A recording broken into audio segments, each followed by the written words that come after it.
India आजकल, सच खबर हर पल। आईपीएस यादव, आप देख रहे हैं इंडिया आजकल, सच खबर हर पल। रामलीला अष्टावक्र के संदर्भ में और उस सब के संदर्भ में जो मैं तुमसे कह रहा हूं, उस कथा का अर्थ बहुत ही सीधा और साफ है।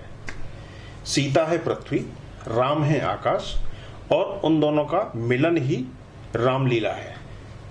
पृथ्वी और आकाश का मिलन, और रामलीला प्रत्येक के भीतर घट रही है। तुम्हारी देह सीता है, तुम्हारी आत्मा राम, तुम्हारे भीतर दोनों का मिलन हुआ है, पृथ्वी और आकाश का, मर्त्य और अमर्त्य का, तुम्हारे भीतर दोनों का मिलन हुआ है। और उस सब में जो भी घट रहा है सभी रामलीला है। राम कथा को अपने भीतर पढ़ो, और जिस दिन तुम यह पहचान लोगे कि तुम न तो राम हो और न तुम सीता हो, तुम तो रामलीला के साक्षी हो, दृष्टा हो, उसी दिन रामलीला तुम्हारी बंद हो जाती है। जाना है सीता और राम के ऊपर। रामलीला लोग देखने जाते हैं, वहां पर क्या खाक मिलेगा देखने को? भीतर रामलीला चल रही है, वहीं बैठकर देखो। तुम देखने वाले बन जाओ। रामलीला देखने से कहते हैं बड़ा लाभ होता है, पुण्य होता है। वह पुण्य अगर मेरी बात समझ में आ जाए तो होता है। यह जो सीता और राम का मिलन तुम्हारे भीतर हुआ है, ये जो पृथ्वी और आकाश मिले, यह जो पदार्थ और चैतन्य का मिलन हुआ, इसको मंच बना लो और यह होने दो। तुम सिर्फ दर्शक बनकर बैठ जाओ, तुम सिर्फ दृष्टा बन जाओ, तुम सिर्फ उसके साक्षी हो जाओ। जैसे ही तुम साक्षी हुए, तुम लीला के पार हो गए। कहीं और रामलीला देखने नहीं जाना है। प्रत्येक के भीतर जन्मती है, हर एक के भीतर जन्म होता है रामलीला का। और जब तक रामलीला चलती रहती है तब तक संसार चलता रहता है। जिस दिन तुम्हारा साक्षी जाग जाता है और रामलीला समाप्त हो जाती है, बंद हो जाती है, उसी दिन संसार आपके लिए तिरोहित हो जाता है, यानी खो जाता है। बहुत दिन देख ली रामलीला, लेकिन जिस ढंग से देखी उसमें थोड़ी भूल है। वह भूल ऐसी है कि तुम रामलीला देखते देखते यह भूल ही जाते हो कि तुम दृष्टा हो। यह भी रोज होता है। तुम फिल्म देखने जाते हो, तुम भूल जाते हो कि तुम देखने वाले हो। तुम फिल्म का अंग बन जाते हो। बंगाल में एक बड़े प्रसिद्ध विचारक हुए ईश्वर चंद्र विद्यासागर। वे रामलीला देख रहे थे या कोई और नाटक देख रहे थे। सभी नाटक रामलीला ही हैं। और नाटक में एक पात्र है जो एक स्त्री के साथ में बलात्कार करने की चेष्टा करता है।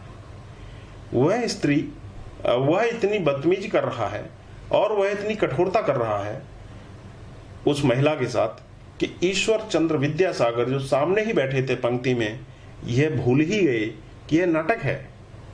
निकाल लिया जूता, पर चढ़ गए मंच पर, लगे पीटने जुत्याने उस अभिनेता को। अभिनेता ने ज्यादा होशियारी का परिचय दिया। वह हंसने लगा। उसने जूता पुरस्कार की तरह लेकर अपनी छाती से लगा लिया। माइक पर खड़े होकर के उसने कहा कि धन्य है मेरे भाग्य, मैंने तो कभी सोचा नहीं था कि मैं इतना कुशल अभिनेता हो सकता हूं कि ईश्वर चंद्र विद्यासागर जैसा धोखा खा सकता है। ऐसे ज्ञानी धोखा खा गए तो इस जूते को लौटाऊंगा नहीं, और यह तो मेरा पुरस्कार हो गया। इसको तो अब याददाश्त के लिए रखूंगा। और बहुत प्रमाण पत्र मुझे मिले हैं, बहुत मेडल, बहुत अवार्ड्स मुझे मिले हैं, पुरस्कार मिले हैं, मगर मैं समझता हूं इससे बड़ा कोई भी अभी तक नहीं मिला है। ईश्वर चंद्र विद्यासागर बड़े सकुचाए, बड़े शर्मिंदा हुए।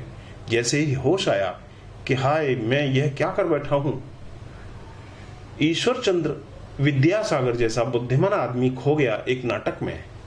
सभी बुद्धिमान ऐसे ही खो जाते हैं। जब तुम देखने जाते हो नाटक को, तो तुम भूल ही जाते हो कि तुम दृष्टा हो, दर्शक नहीं हो, सिर्फ दृष्टा हो।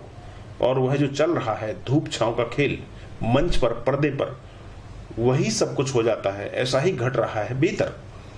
तो यह जो रामलीला तुम्हारे जीवन में घटी है, सीता और राम के मिलन पर, पृथ्वी और आकाश के मिलन पर, इसमें तुम बिल्कुल खो गए हो, तल्लीन हो गए हो। तुम भूल ही गए हो कि तुम सिर्फ दृष्टा हो। याद करो, जागो। अब जागते ही तुम पाओगे कि पर्दा शून्य हो गया।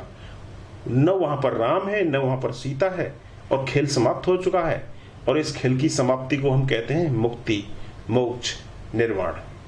हरिओम तत्सत। ओशो अष्टावक्र महागीता, प्रवचन नंबर 12। हेलो दोस्तों, नमस्कार। मैं हूं IPS यादव। आप देख रहे हैं इंडिया आजकल, सच खबर हर पल। वीडियो देखने के लिए आपका बहुत बहुत धन्यवाद। अगर अच्छा लगा हो तो इसको दोस्तों में शेयर करें, नीचे कमेंट करें, और अभी तक चैनल को सब्सक्राइब नहीं किया हो तो सब्सक्राइब जरूर कर लें, ताकि आपको आने वाले इसी तरह के और वीडियो मिलते रहे। धन्यवाद। इंडिया आजकल, सच खबर हर पल।